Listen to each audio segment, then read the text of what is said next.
Welcome to Cut Up's Film Review, brought to you by Maize and Blue Review. This is episode 2 of our film analysis of Michigan football. I'm here with the legend, the wizard, Stephen Toski. How you doing, brother? Doing all right. I'm here with Trevor McHugh.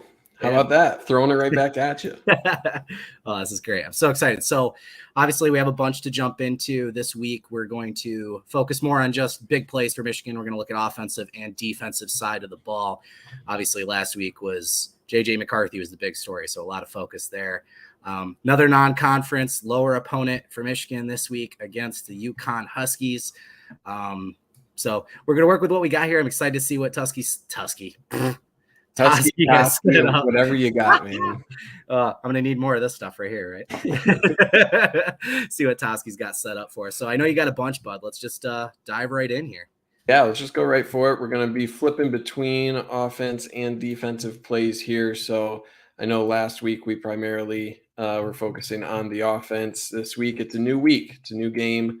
I think there's a lot of fun defensive clips to go through. I clipped primarily the good because that's what there was the most of. There are a few negative plays here that I tried to share as well because you want to try to learn, right? You're always trying to learn something, what went right, what went wrong, and that's what we're going for here. So let me add in here. Hopefully everyone should be able to see the stream here, and let's go ahead and get going. Let's see here.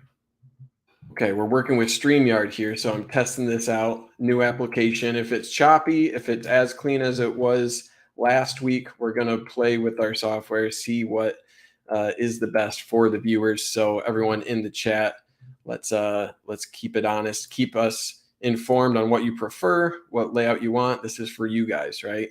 So keep us engaged here. Got Dylan Girk here, Rod Anderson. Let's dive right into the first play here. You got 3 backs here in the backfield and just a really nice play there. 94 off the edge. Really good job. The first thing that jumps off the film here for me is Mason Graham's get off. Okay, he doesn't really make the play here, but watch how quick this ball snaps. And Mason Graham just fires right off the ball, engages that left guard. And he's doing his job, right? Getting his hat in the hole there. But the main play here is Chris Jenkins here, 94, right? He does a really good job displacing. Just look how far back that right tackle is in the backfield right there. So he fires out. It's initially a double team, right? 84 is looking to double team Chris Jenkins here and then get out to the linebacker level. Jalen Harrell here is working to the outside. So it was just really good job Jenkins displacing this right tackle into the backfield, disengages and makes the tackle there.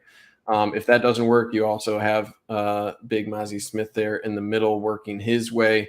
And he's also there to assist the tackle. So again, this is just a quick case of one guy making a play, right? You expect a guy who gets doubled a little bit to not be able to burst his way into the backfield.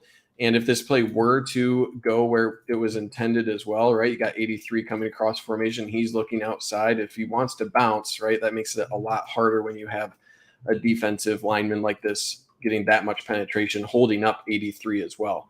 Just a really good job displacing that offensive lineman, disengaging, and getting that tackle a couple yards. A 2-yard gain really is what it's limited to, and give an assist there to Mozzie Smith for just flowing down the line, not giving any ground, and picking up that assisted tackle as well.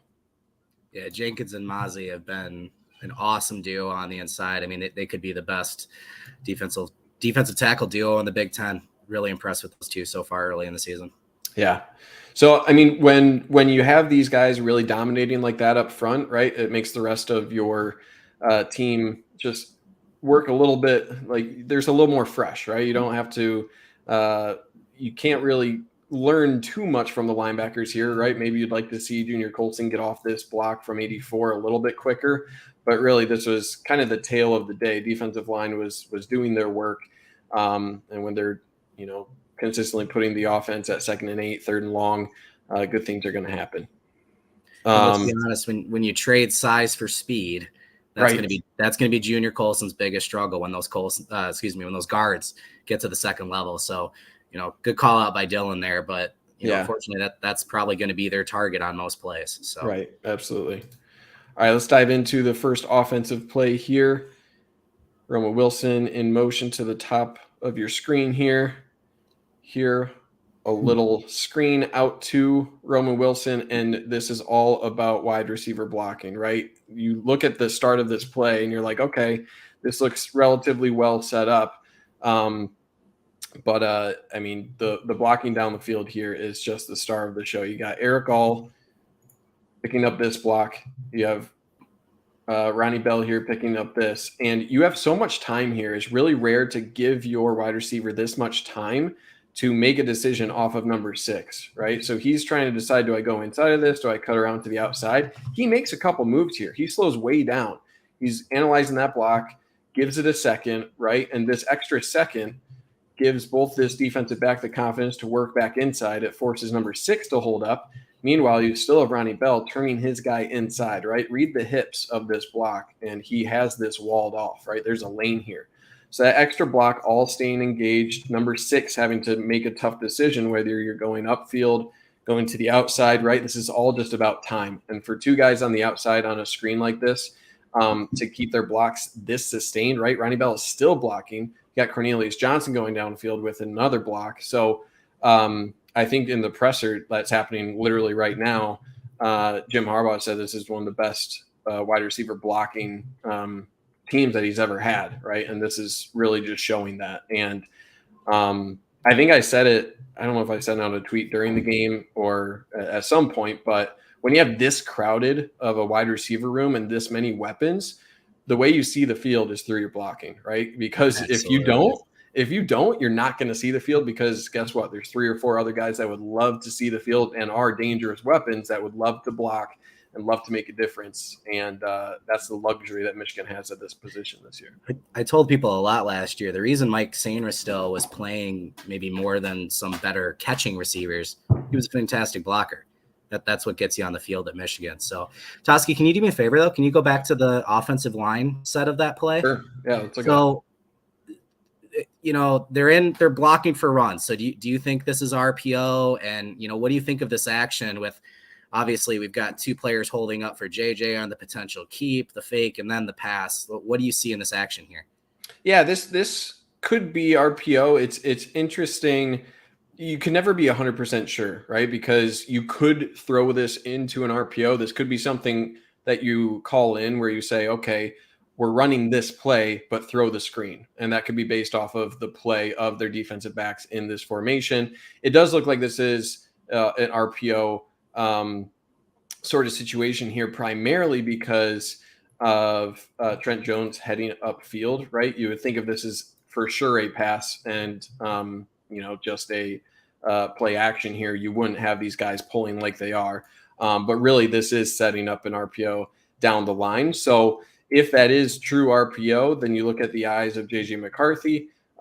He's reading this defensive end. If he kind of, goes barreling down the line of scrimmage, then it's for sure a keep and throw the screen. You're also reading past him to see the reaction of this guy. If this guy comes flying up here, right? And then what do you do? So you kind of read this first guy, and that's your read or keep. If he goes screaming down the line, then you're going to keep and go out this way. If you also see this guy screaming up, well, guess what? That's a lot of green grass for a 4 or 5 quarterback in JJ McCarthy. So I think this is kind of a triple option thing where you have a lot of options. I don't know if it was truly called as such on this particular play, but given the eyes, right, that's where the eyes would go in that scenario. Given the sheer number of bodies that you have flowing down to this run, right? If we're playing the numbers game, you got 1, 2, 3, 4, 5. You're adding a 6th here kind of off the edge. You only got 5 blockers here, right? So you're leaving this guy unblocked. So he's the guy you're reading off of, but still you're losing that numbers game with that. So my guess is they probably saw a tendency already with this, or had something in the film room where they're like, this guy isn't going to scream up when teams are showing this. So this will be an easy win, right? This is early in the game, second play of the game, I think. So yeah, I think you can do a lot of things out of this formation. It makes you really dynamic. On this one, it potentially was called just a straight up screen though, but hard to say for sure. crazy how many yards he gets out of that. I know. It's just wild, man. Just watching that block. I remember watching it live, and I was just like, okay, you gotta make a move. You gotta make a move, Roman. You can't just like chill there for a minute. And it's like, wow, those guys just kept up their blocks all the way through. It's really good. He's getting like 70% yard after catch right Seriously. now. So, yeah, he's a dude. Let's move into the second defensive play here. 12 minutes and change in the first. Whew. And this is just called destruction of a screen pass. Nothing too fancy from the offense here. Nothing good from the offense here, really. We don't get a wide angle view to see the attempted block from number 16 or 18 at the bottom of your screen here on G-Man Green.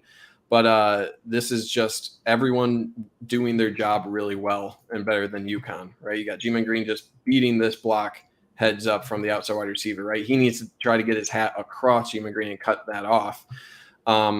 This guy initially gets the block of Makari Page, I believe that is, or that might be Sainer still. Can't really tell from this angle. And then you got another free body flying into the backfield here. And yeah, man, this is just flying to the ball. Junior Colson gets there. G-Man Green, obviously I mentioned him beating his block. And yeah, that's Sainer still getting blocked by 87. But really, this is just reading quickly, reacting quickly, and just being better.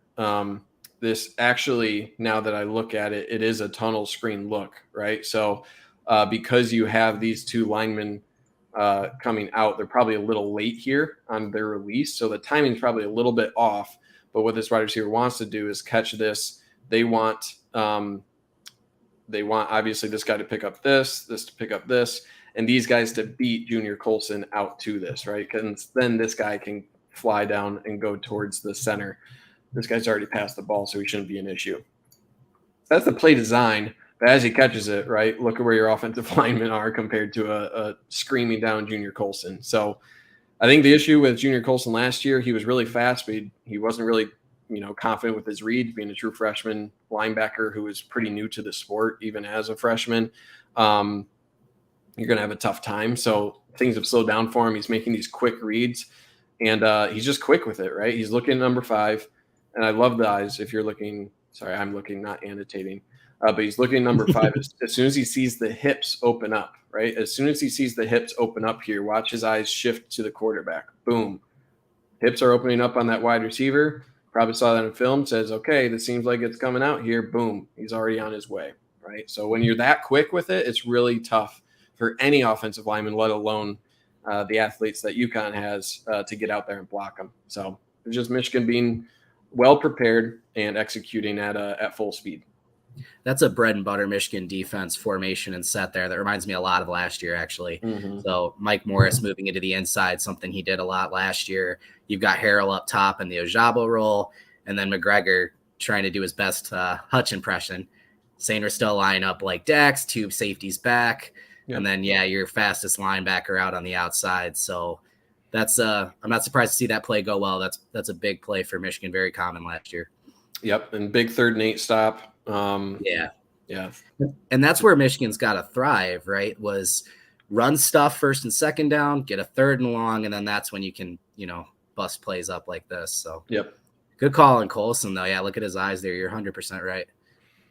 Yeah, him having the play slow down a little bit this year for him, that's huge for Michigan's linebacker crew overall, because if there's one position where depth was really kind of an unknown coming into the season, especially with Nikai Hill-Green out, or just with injury, at least for now.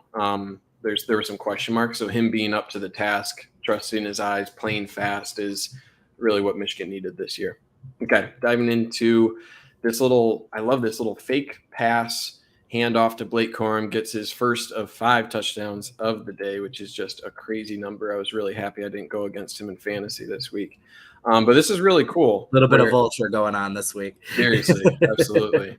I was facing JJ in fantasy, so I was happy that none of his passes actually found the end zone, even though, he deserved probably a couple touchdowns. So just look at the eyes right here initially of JJ, right? He has the ball. It looks like he's going to pull it up. And again, that's just to kind of freeze the defense a little bit, right? Get them to react just a little bit. And this extra little action gets time for your pullers to get out there. You got Oluwatimi. I always pronounce that wrong. And then you got Schoonmaker coming across the formation here as well. So you're pulling both your center and your backside flex tight end here. So nice little counter action here. And good block here from Oluwatimi here. Let's see what other blocks we got going on. You got a double here on the left side, and then he's going to reach out to the linebacker. You got the pull. He has the first guy that he sees. Schoonmaker is coming around, likely to see this guy coming up to the outside, pick him up, and then one-on-one blocking on the outside. So it's just executed well, right? Backside, nothing really to point out here. Just don't let anybody through, right? Not a tough job. Just don't let anybody through. This is all about just giving time for these blocks to develop. The most key blocks are Oluwatimi and Schoonmaker on your pulls, and then that double getting out to that linebacker. Boom, here's the double in action, right? Good movement on the double. Correctly get to the linebacker. Oluwatimi's here. Schoonmaker correctly IDs this guy, and just look at all the green grass, right? One key block here. That's all you really need. So it's not a tough. I mean, that's a pretty difficult job for your center to pull that off, to get your body around after a snap like that. I was just going to say, yeah, Dylan called that out, and yeah, having a center. I mean, Olu is just such an incredible addition for this offense. Having a center that can pull out like that.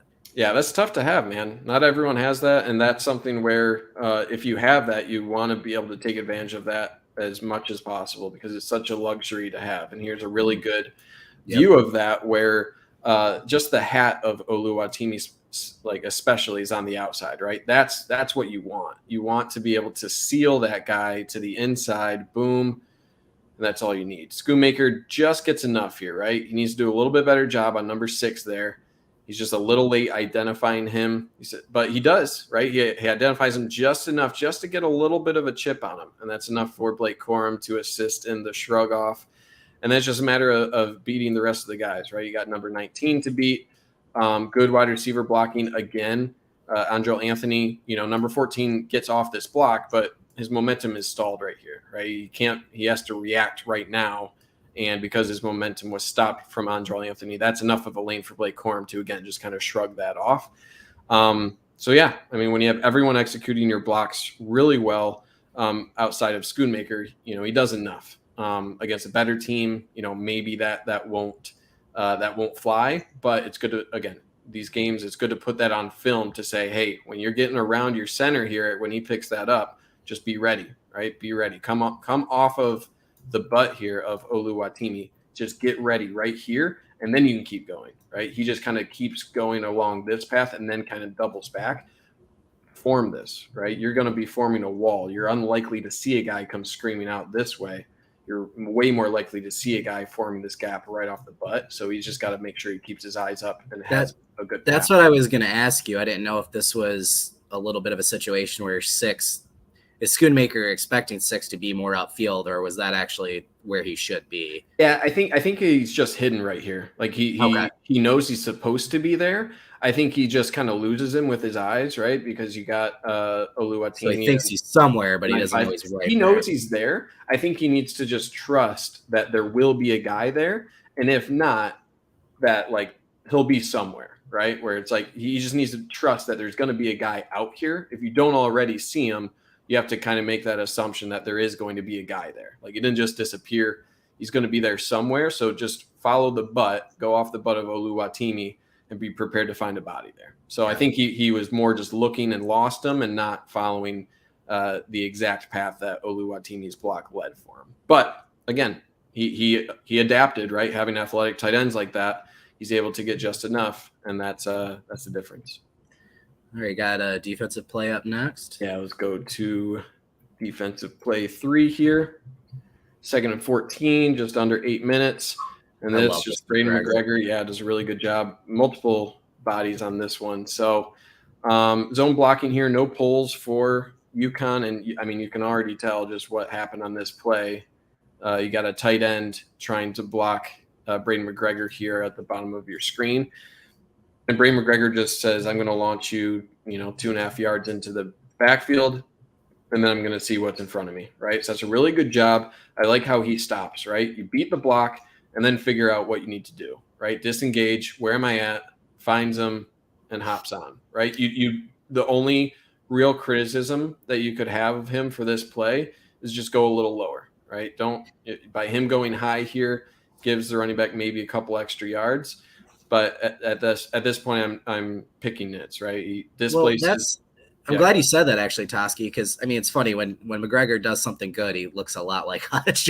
But that's been the biggest pushback I think I've seen people on Braden is that he doesn't get low enough or stay low enough or leg drive or that's what's hurting him is that leg strength and staying low. So are you saying like right when he releases he's standing up too much or? I think he jumps for the tackle. Like if I'm right there, he looks good, right? It's right here, he's good. What I would like him to do right here is just almost dive right at the hip of this guy. You can launch a little bit more this way, but try to take out the hip of this guy, right? Put your hat right into the belly, right in front of him. Put your shoulder right on the hip, and you could really deliver just a thumping hit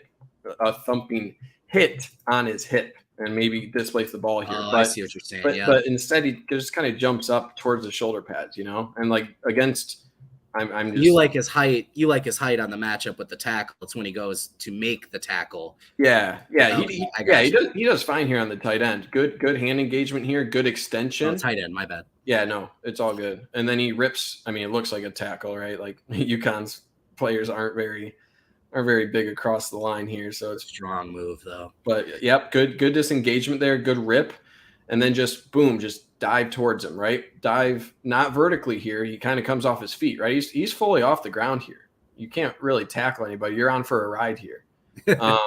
So just fire out low, get low here, and just dive in like just right towards this path. Just go low here instead of high, and he would just absolutely demolish this guy into the offensive tackle there. Dylan asked if it's a safety blitz. Is that what are we talking about? Sainer still here, lined it up in the nickel, or is? No, it looks like Makari Page is coming up. Page is creeping up. Yeah. Mm-hmm. So yeah, it looks like you did have too high here. He looks like a linebacker once he gets in the box. Yeah, Moten is falling back to single high. You got Makari Page coming up. Eyes of Sainer still are also in the backfield.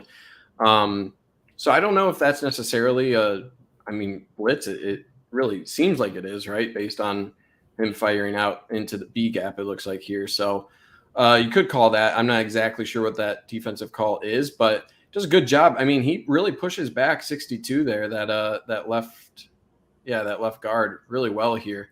Helps out Mozzie Smith a little bit, who was getting pushed back maybe a yard. So that helps open things up. And then good job from Sainer still being there as well. Coming off the backside down the line of scrimmage, you got Junior Colson.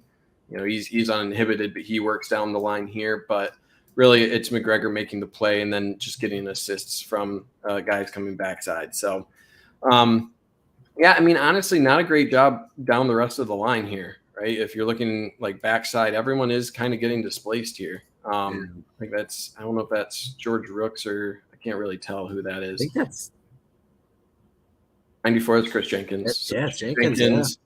And then Khalil Mullings, number 20, that other linebacker. He's just giving up position and trying to move up the line, right? So yeah.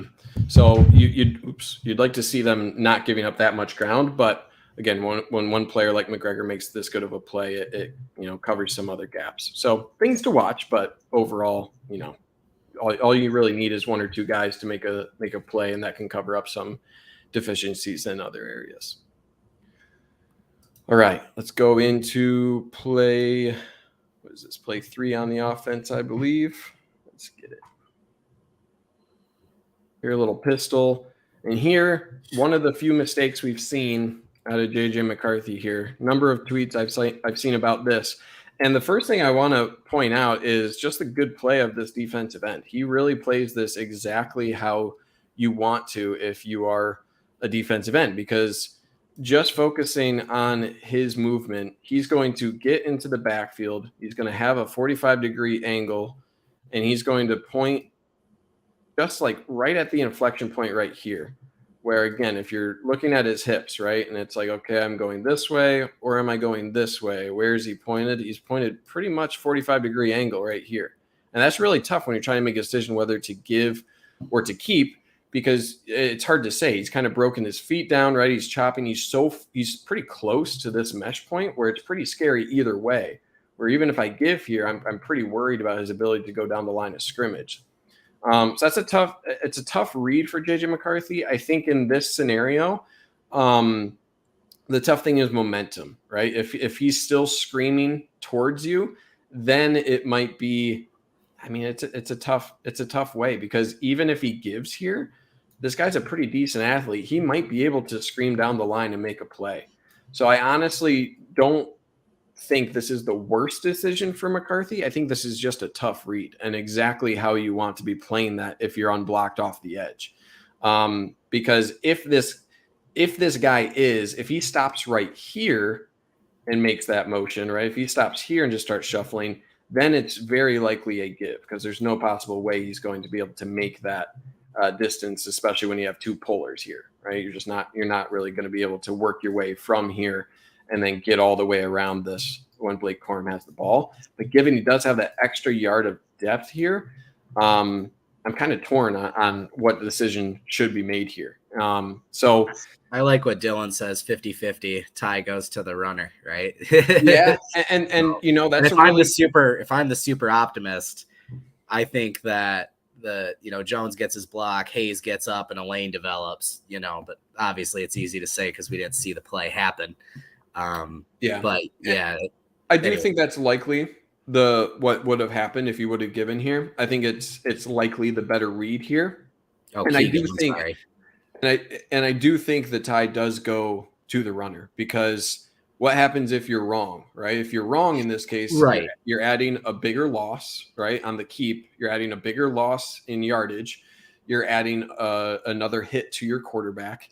So there's just a number of like both of those things alone. I think when you're not sure, give it away, right? If the guy makes an excellent play, live to see another down, your quarterback's protected. So, but you're right. Keegan does pick up his block. You got Hayes coming around. I don't think he should have cut up field here. Yeah, I thought the lane would have been inside Keegan there. Yeah, it's interesting. It's again, but that's tough because you do get really good movement off of this double. Right, you got a double right here. They work up to the linebacker right here. So yeah, you get your first block here. If this guy gets good movement, then yep, you should be able to pick that up. So I think this guy probably does a good job displacing Keegan a little bit as well. Keegan doesn't get as much movement, so that makes it kind of a tougher run for Blake Corum as well. That lane isn't as well defined in that case. So I think especially because of that movement from the defensive end standing up Keegan, Hayes is kind of forced to go inside as well. So I think you're right. That's likely the path. It does look like Blake Corum might have wanted to bounce this just based on this block, and he probably could have beat this guy out here. But again, now we're playing the hypothetical game. Do you think with how close that, the read, the edge defender, with how close he gets to the mesh there, it is a better player blowing that up? I mean, that's crazy close, right? Like holding up is what forces the tough decision for JJ, right? But is a better defender charging that and trying to blow up the mesh at the handoff there? Yeah, it's a good point. I honestly don't know how you could react that much quicker than this. Like, I think this guy is a really good athlete. I mean, even with his depth there, it's to change direction there and get the foot. To plan his feet like that and make that angle upfield and make that tackle, that's a really good play. That's a really good athletic play. So I think this is about what you would see from a really, really, really good defensive end. I think this guy just made a play. So I do think it's scarier where you might just see someone where it's like when he is, chopping and trying to make a decision. I mean, what's the downside of sending your edge defenders screaming off the edge and just blowing this up and not waiting for that decision, right? Teams might start doing that. And the downside is maybe you get a penalty if he hands it off, but probably not, right? Because he's an established runner and he's faking it. So I don't know. I think you are at danger. You put yourself at danger as a runner like that for guys to kind of load up for that scenario. That is a really good play, though. It is. Yeah, he makes a really, really solid play there. All right, let's go. Toski the GOAT, no cap. Got to show that one. Thank you. Tie goes to the running back unless it's Denard Robinson, who is essentially a running back. So that's also a good point. Yeah. Something to consider as well. Okay, 3rd and 12, 7-12 left in the first here. This is mainly just to show pocket breaks, good play overall. Could have done a little bit better job, I think, if you're Michigan here. Let's see. I think I like this angle a little bit better. So Michigan sends 4 on pressure. No, actually, you do have a little bit of a stunt here. The main thing to call out is just work inside here to the A gap. Boom. He's going to try to engage and then loop around here. Brady McGregor off the edge. Jalen Harrell off the edge. Again, this is what, 3rd and 12, I think. Yeah. Yep. So you got your pass rush in. Same formation as earlier, and you got Morris on the inside. So again, 3rd and long. This is what Michigan likes to do. Yep. So decent pressure here. I'd like to see Mike Morris, instead of rushing upfield, recognize that, because you have this stunt on, your role is a little bit changed here because you have a free shot here, Mozzie Smith coming up this way. You have to expect Jalen Harrell coming this way. If you're Mike Morris, you have to understand that, like, hey, maybe my objective isn't to get upfield right here and maybe just displace a little bit this way, right? For this safety. That gap, good call. Yeah. So, I mean, that's tough because he does kind of have a path to the quarterback here as well, right? So it's really difficult to tell a guy to not rush the quarterback. But, I mean, this is probably just a better play, probably a little bit of a hold as well here. Both sides, man. yeah, you're right. So I'm not going to really rag on Mike Morris for that, but I mean, against Maryland with Tua Tagovailoa. I always mess that name up as well. With that, you're going to see that, man. Like that's exactly what you're going to see. I think the only thing that you could do a little bit better here, and this is why I chose this play, was specifically for this angle, is I think Mike Sainristil, he does do one look back right here, right? He looks back this way, which is really good because he's splitting the difference between the quarterback and he's trying to see what kind of area is covered here. As soon as he looks back this way and recognizes this is covered, I think he never really checks over his other shoulder to see what do I have there. Right. He never looks back that other way. So he continues. He's mirroring the quarterback, which is good, but he never checks that other way. Right. And what happens is he is occupying a very similar space as G-Man Green. Right. So when he sees G-Man Green, when he checked over his shoulder, he should know that, hey, this area that I'm kind of flowing to should be covered here. But he probably pursue the QB there. I think.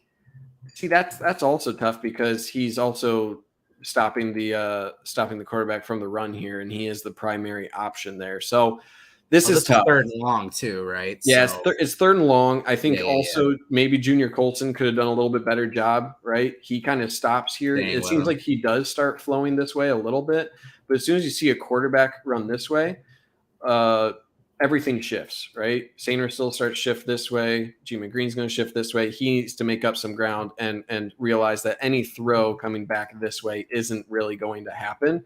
And we don't really see Junior Colson the rest of the way or flowing as quickly as maybe he wanted to. So, I mean, credit the quarterback. This is just a case of, maybe one other thing where G-Man Green does appropriately. I think he's appropriate here and where he's sitting because he's denying this, right? You got Makari Page behind him, but there could conceivably be an open window if G-Man Green is cheating this way as well. So I think this is more just a scramble drill and maybe a couple of these guys' zones overlapping as a part of that when you're off script. So I'm not going to fault any one guy for this. It's just something that, you could have done a little bit better, probably should have been caught, and hopefully you get better at that, the more time you see it. And when you put on film, you can start to kind of understand, hey, when we're in this coverage and he starts to roll out this way, this is kind of the reaction that we really ideally want to have where, maybe Junior Colson do a little bit better. Maybe G-Man Green cheat a little bit towards 87 to discourage that. Maybe fly up here. Sainristil once he recognizes that G-Man Green is back here. So I think all those little things that you can do to put the quarterback at a little bit more pressure and have a little bit better coverage to discourage that throw to 87. And then last thing is just Makari Page got to come up with that, right? We don't really see a great angle there. The flag's in the way from the other angle. Probably should have picked that up, right? He goes through his hands. It is a tough catch, but you got to pick that off. So No, not the worst play. That's the kind of play that Steve Klingscale has said he wants to see more plays turned into interceptions for Michigan. This is a great example of one that, regardless of the mistakes, if you've got a quarterback running that way and throwing against his body, you're hoping you force a turnover there. So, yep, absolutely. All right, going to the offense here. 2nd and 9, 5:53 left in the first quarter. Little play action here. Don't really see the routes down the field, but just a really nice pitch and catch here to Ronnie Bell. Again, you're not sending a whole lot out in the pass game here, right? You got that play action here, so he will eventually kind of leak out this way, but that means you got 1, 2, 3, 4, 5, 6, 7 in pass protection. So you're really only sending what would that be? Can I do math here? 1, 2, 3, 4, 5, 6, 7, 8, 9, 10, 11. So really you only got these two guys that are going out for passes, and then a late leak out of Blake Corum, right? And he's actually chipping there before heading out to the flat. You do have Eric All also releasing late, right? So he's a late option, which is a really dangerous option as well, right? You're helping out your right tackle, or I'm sorry, you're helping out your tight end. You got Joe Honigford there getting a little double here on the end before leaking out here for a pass, which is a really nice safety valve, as well as Blake Corum out to the flats.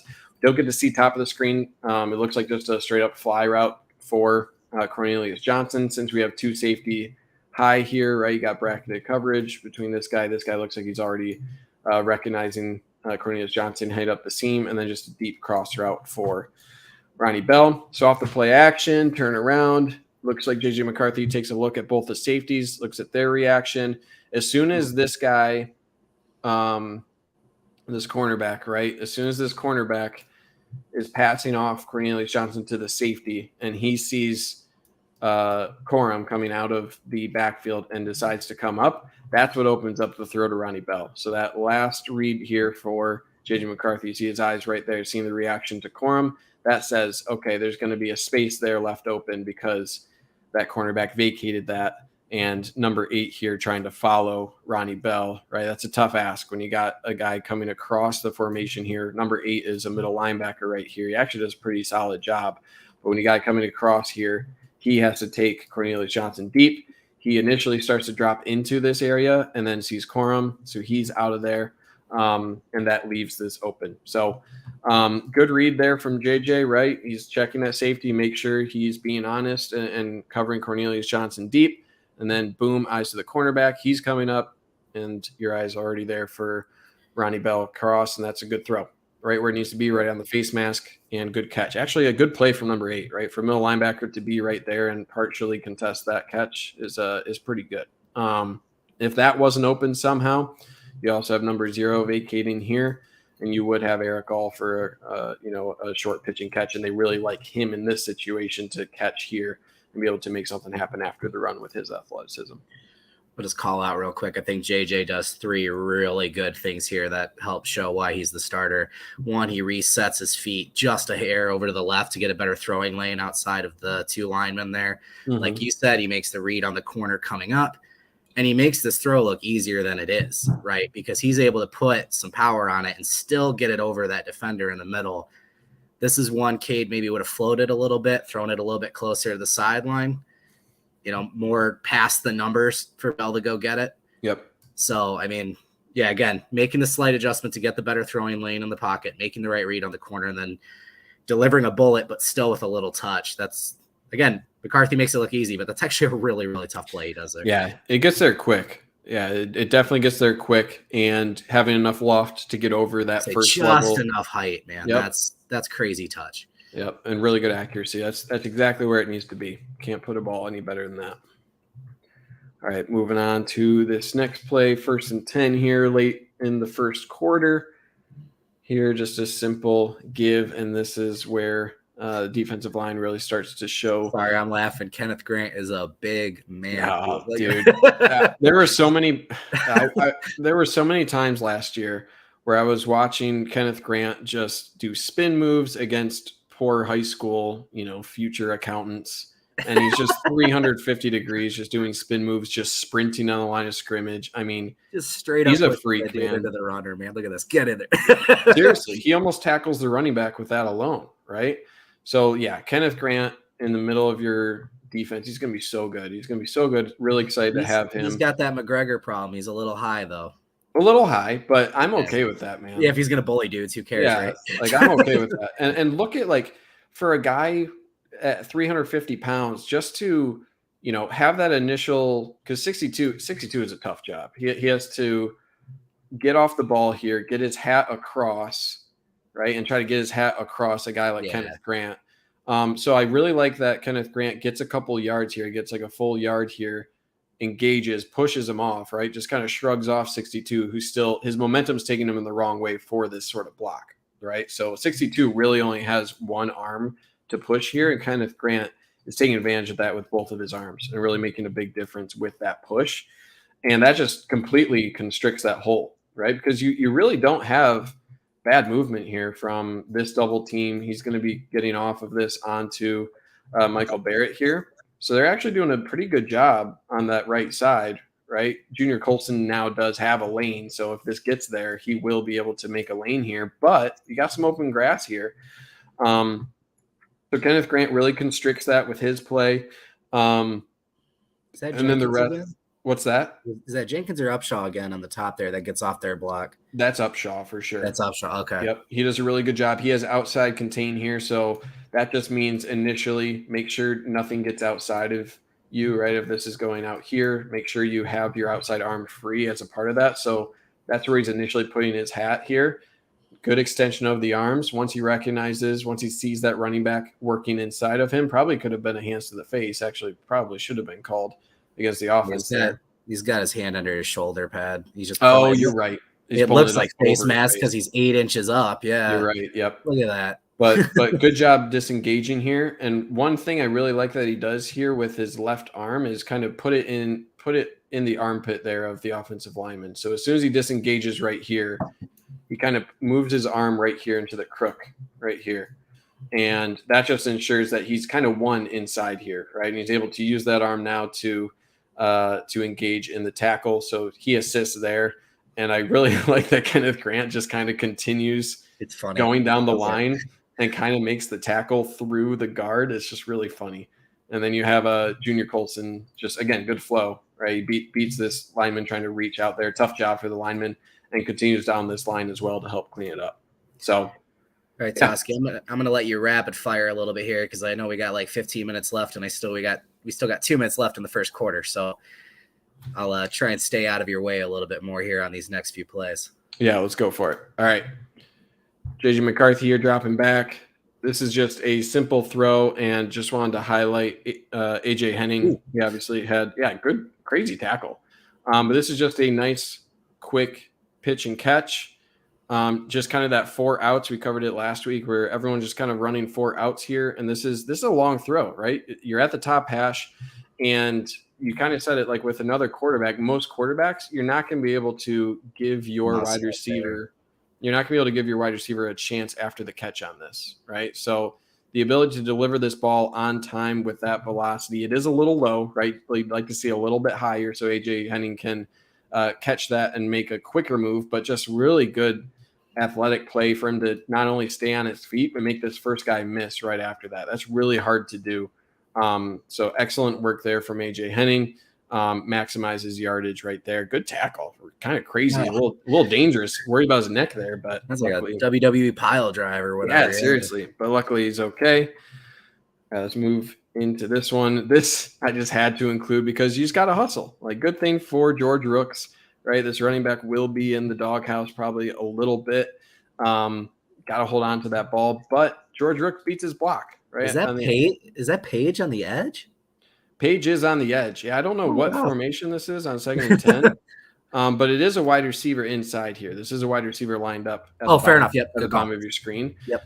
So it's not like too crazy, but it's a good job from George Rooks just beating his offensive lineman, right? He beats him, sees a ball, goes and gets it, and that's what you're rewarded with it. Yep. So good job there. And, nothing really that Michigan deserved on that play, but hey, Be in the right place at the right time. Good things will happen. Win your blocks. Sometimes there will be a football waiting for you on the ground. Here, another little read option keep here for JJ McCarthy. Favorite thing about this play, gets out of bounds, right? Did you accomplish what you needed to on this play? Yes. Get out of the bounds, right? Couple things on this play to call out. I really like that Schoonmaker does a good job just setting up here, right? He probably could have afforded to like maybe attack here, but he doesn't really need to, right? He's just kind of waiting for the first guy that really commits this way. There's no need to really reach for that, right? The best case scenario is these guys recognize simultaneously that, oh crap, there's a keeper going to the outside here. And they all kind of run this way, and you can pick up like a 2-for-1 on that. So I like that he doesn't overcommit. He just kind of sets up there. It's the right read, right? And the main reason for this case is the momentum of this read right here is still taking him inside at this point. He's still shuffling down, and he doesn't have depth, right? If he had more depth and he was right here, then it gets a little shaky. But because he's shuffling this way and he doesn't have depth, you like that matchup a lot better for McCarthy's speed going out this way. Again, you got a good block here. Good blocks here, releasing to the second level. You're going to have this blocked extremely well. Numbers in the box. Leave this guy unblocked. You don't need to. Bredesen just working upfield. Bredesen, a name I didn't expect to be still calling out, but he's getting a ton of run just as a blocking tight end out of the backfield. And really great job from him turning his hips. Again, where's the play headed? To the outside. Engage number one. You don't need to absolutely demolish number one here. You just need to form a wall, right? And look at what he does. Again, look at the hips. You don't need to absolutely demolish him as long as you stay engaged and keep your hips pointed inward. This is the path. You don't need to blow this guy up. You just need to be in his way. Just hold him up a little bit and let your quarterback run. Main thing that you could do better there is just Andre Anthony, right? One of the few times where wide receiver blocking could have done better. Looks like the wide receiver here puts on a little bit of a spin move, disengages there. So good job. Give credit to the defensive back, because if he doesn't do that, it's probably a touchdown. The only other guys really to defend that are 19-0, and they probably lose that race against JJ if that's a better block. So again, that's the difference between a touchdown and a big play. If you can pick up 15 yards on that pretty consistently, you're looking pretty good. Okay, let's go to 3rd and 9. We're in the second quarter. All right, we're getting there.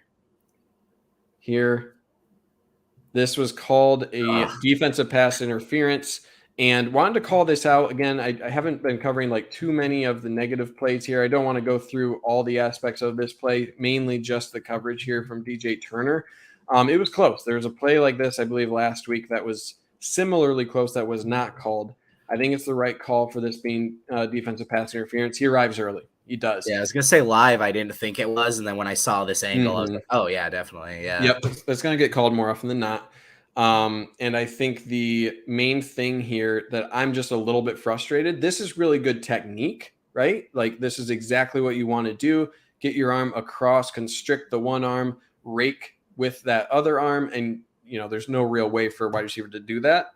I think my main issue here, he had time to, I think, make a better play on the ball here, right? I really like the recognition of this route combo, right? He recognized number 2 is coming this way, screaming between this, and Sainer still leaving that space here, right? Sainer still saying, okay, I'm going to, he kind of recognizes where that's going and redirects right here. So to make that move from Sainer still is really good and really advanced to leave that space for your defensive back.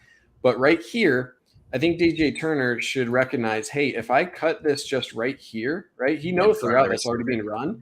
He has enough time, right? By the time he's already here, he had time to run that route for the wide receiver and cut in front of that. So he's making the right play, but this isn't the right time to make that play, if that makes sense. He had enough time here to intercept that ball, to cut in front of the wide receiver.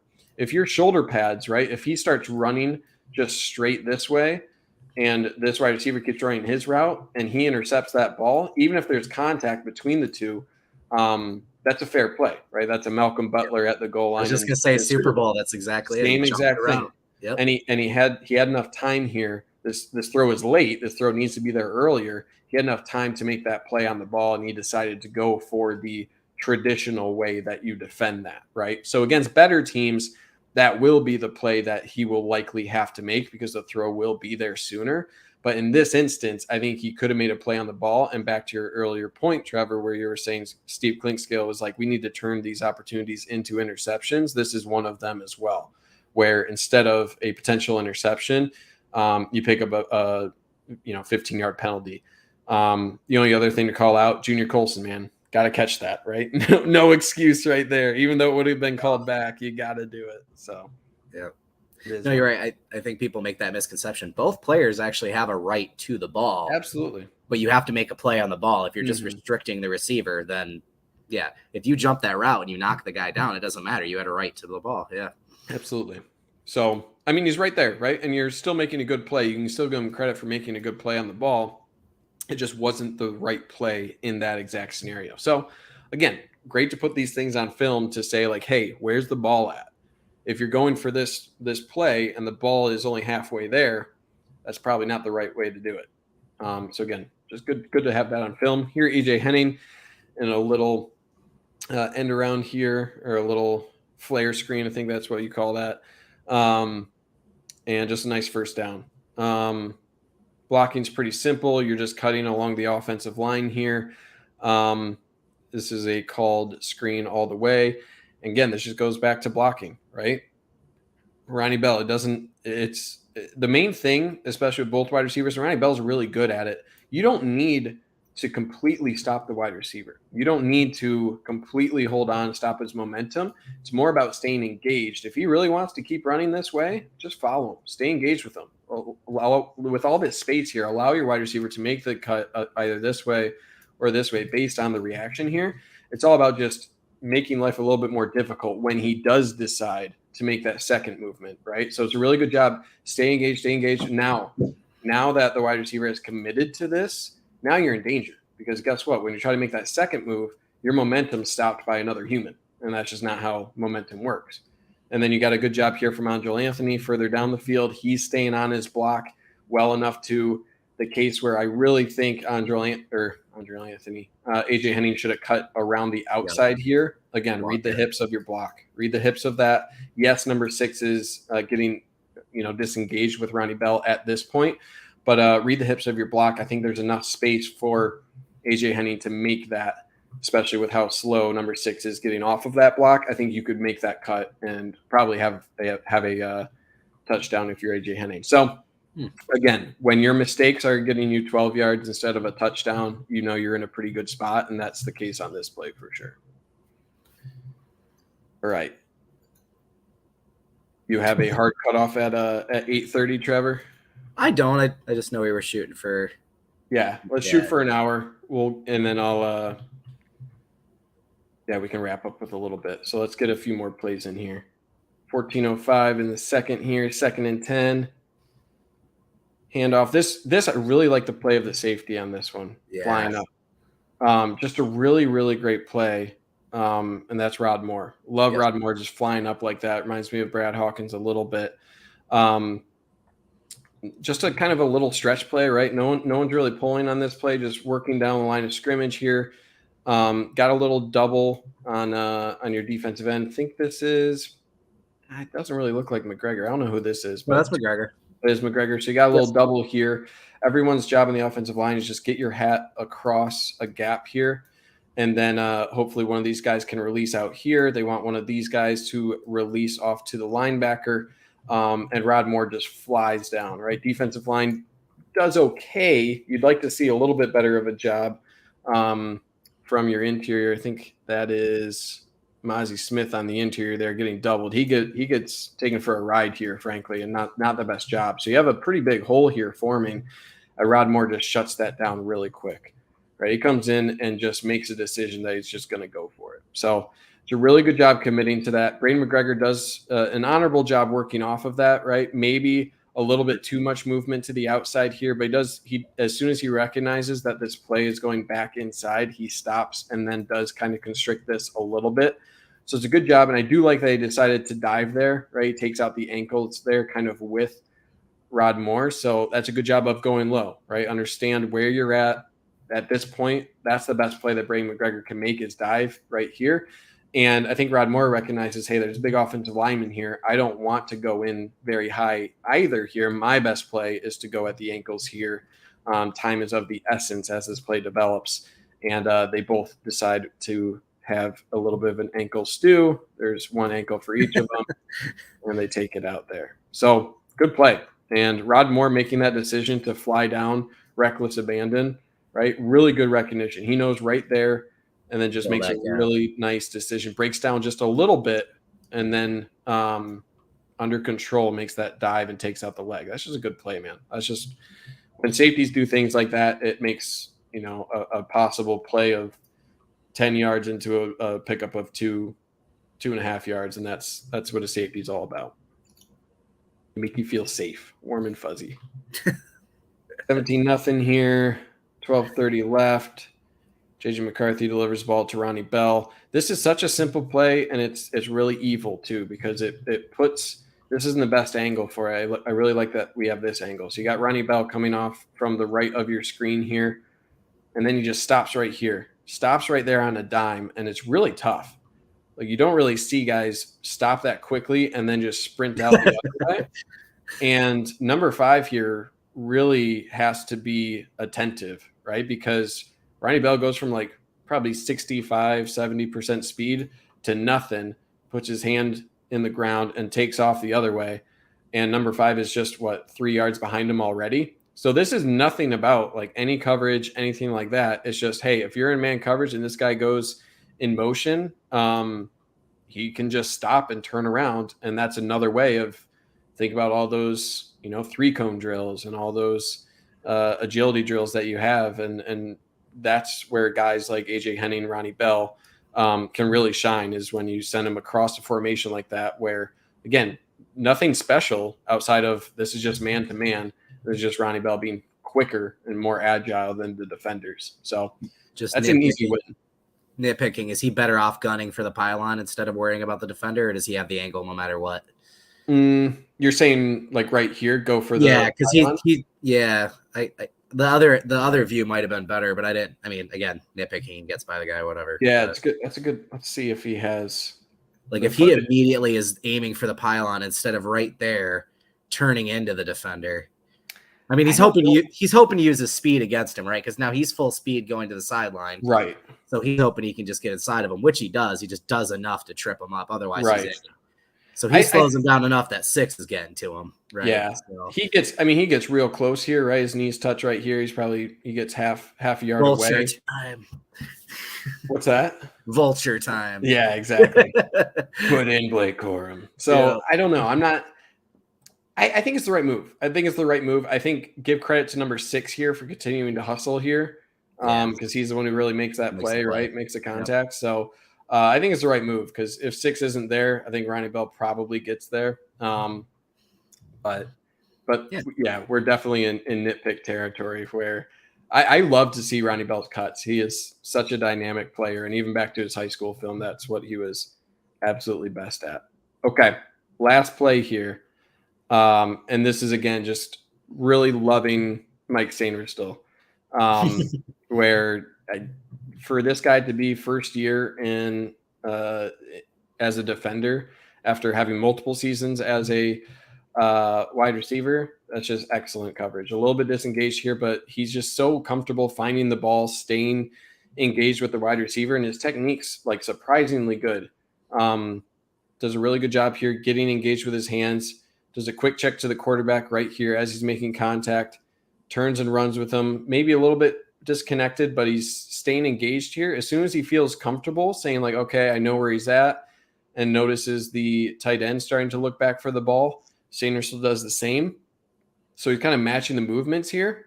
And then he does it one more time as the route is getting that turn back to the right and to get it. I mean, the ball's a little farther. That's really hard, man. To turn his head back and make that play. It's crazy. And it's something where, like, is there some contact here? Yeah, absolutely. But kind of back to your earlier point, if you're going for the ball, you're making a play for the ball, you have the right for you to run in a certain direction as well. So there's kind of hand fighting both way. And because he's looking back for the ball multiple times here, that's what keeps the flag in the ref's pocket for sure. So, I mean, that's just advanced to be able to be that comfortable on a fade route. You know, it is a tight end, but dude's got you by a few inches. You're staying engaged here, stride for stride with them. And I mean, I can't say enough about Sainer still. It's a really selfless decision to move to defensive back. I mean, it is a crowded room, right? And his ability to understand that he's going to make a bigger impact, that he probably has better pro potential. I mean, it's debatable, but like he really is a Division I high level athlete at both wide receiver and defensive back. But to look this comfortable already in this cover role is extremely impressive. So really fun to see. And I think he's going to be one of the standout performers on defense throughout the year. I've got a decent connection friend who, I'll keep it generic, is involved in scouting. And he said they're starting to label him. He's just true nickel, NFL nickel all the way. So really, yeah, that's exciting. Yeah, he made a really good decision, I think. So, all right, Toski, you're the man. Good as always, dude. Good stuff. Appreciate it. Everyone who's watched and contributed comments today as well, really appreciate it. You know, moving forward, we want this to be as interactive as possible, right? We're all trying to learn together and, you know, see the good things Michigan did, see where maybe they could improve, and your guys' comments and feedback are essential to that. So we appreciate you guys watching. Our goal is to do this every Monday night around 7:30. So please make sure you're subscribing to the Maize and Blue Review YouTube channel, doing the notification bell. We have podcasts literally every single day on everything from, you know, insider intel, recruiting. Dennis has his talk show every day live at 1:00. Obviously this show, and then post-game coverage on the weekend as well. So make sure you're checking out all the different podcasts we have, as well as our content at michigan.rivals.com. Be sure to subscribe. We are running a special right now through the start of basketball season. You can have access to all of our content for free until basketball starts. So make sure you're checking out the @MichiganRivals Twitter account. All the information for signing up with that promo is there. Otherwise, with all that out of the way, Toski, my man, great job as always. You know, anything else to add? Otherwise, we'll see you next week. Yeah, man. Excited to do this. It's going to only get more fun as we get a little bit higher quality opponents, but he's looking good, man. They're doing what they should do against these opponents. And yeah, it's fun to find these little improvements, as little as they may be. It's exciting time to be headed into conference play. So, yep, excited for next week. I'll see you then, man. Buddy. I agree with them, Turf. You are the GOAT, man. No doubt. All right, everybody, signing off. We'll see you next week. Thank you. Take care.